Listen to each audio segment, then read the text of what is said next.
Honourable Rod Carries. Thank you, Acting President.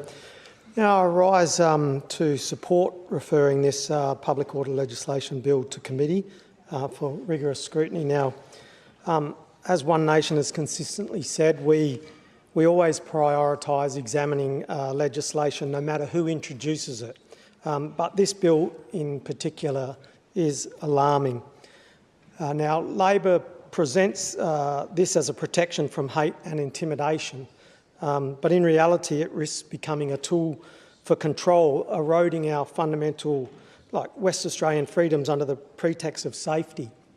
Now, scrutiny in committee is vital because I just simply don't trust that the Labor government will safeguard our rights. I mean, this echoes Labor's COVID-era mandates that divided families, it wrecked livelihoods and imposed heavy-handed restrictions. There was a lot happened there that, you know, that broad sort of police power that was there really gave them the ability to silence dissenting voices. So that's a real concern.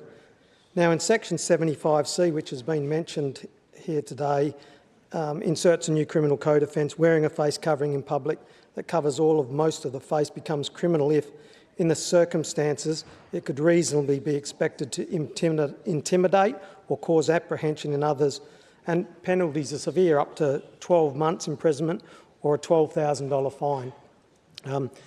Exemptions exist for genuine religious purposes, but police make on-the-spot judgments for other claimed reasons like work, medical, etc., with no real meaningful checks or safeguards. This hands unchecked power to authorities in what increasingly feels like an authoritarian approach.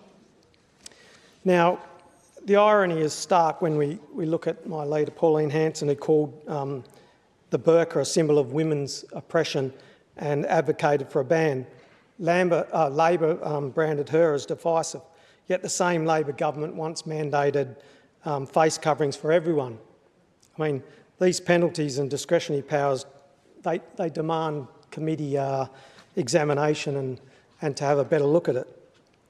So One Nation opposes hate, but we prefer to defeat bad ideas with better arguments, not by criminalising speech or assembly. And silencing debate is not a protection; it's more like suppression. Now, this bill amends the Public Order in Streets Act 1984 to let Police Commissioner refuse, amend or revoke permits if there are reasonable grounds to apprehend the event may create, promote or increase animosity or harassment towards people based on their disability, race, ethnic national origin, religious belief or lack thereof, sex, sexual orientation, gender, identity or innate sex characteristics. Now, animosity, I mean, that word, who defines animosity or harassment? The government of the day? I mean, this opens the doors to abuse. Imagine if the Liberals were in power and refused unions to protest because they were too extreme. Or if future governments target rallies on immigration, energy policy or cost of living or government waste. Would this bill prevent a concerned mother from rallying against what she sees as harmful gender ideology pushed on children? Puberty blockers, I mean, lies about biology, irreversible decisions. We've seen them things talked about. I mean, to some Labor members, that view is already hate speech. I believe protecting children from such ideologies is not hate speech. It's parental duty. That's my opinion on it. Now, would her peaceful rally be banned? I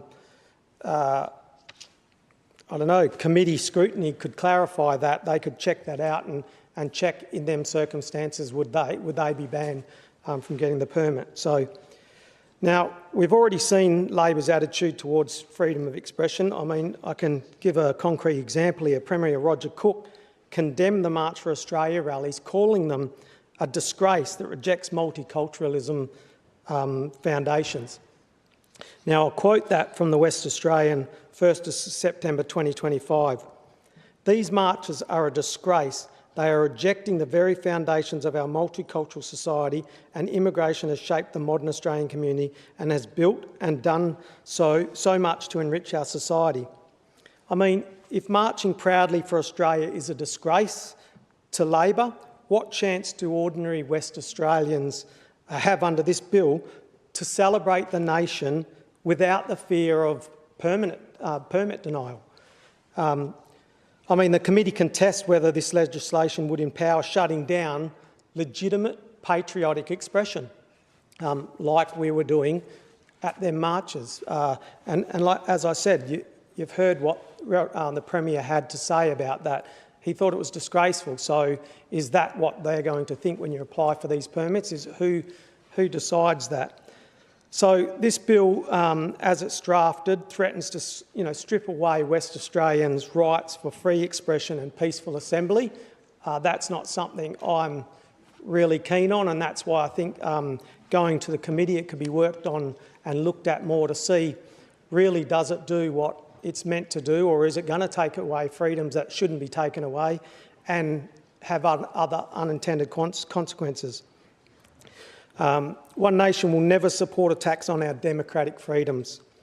As parliamentarians, we owe every voter through scrutiny to ensure no one loses their right to protest peacefully or hold government accountable.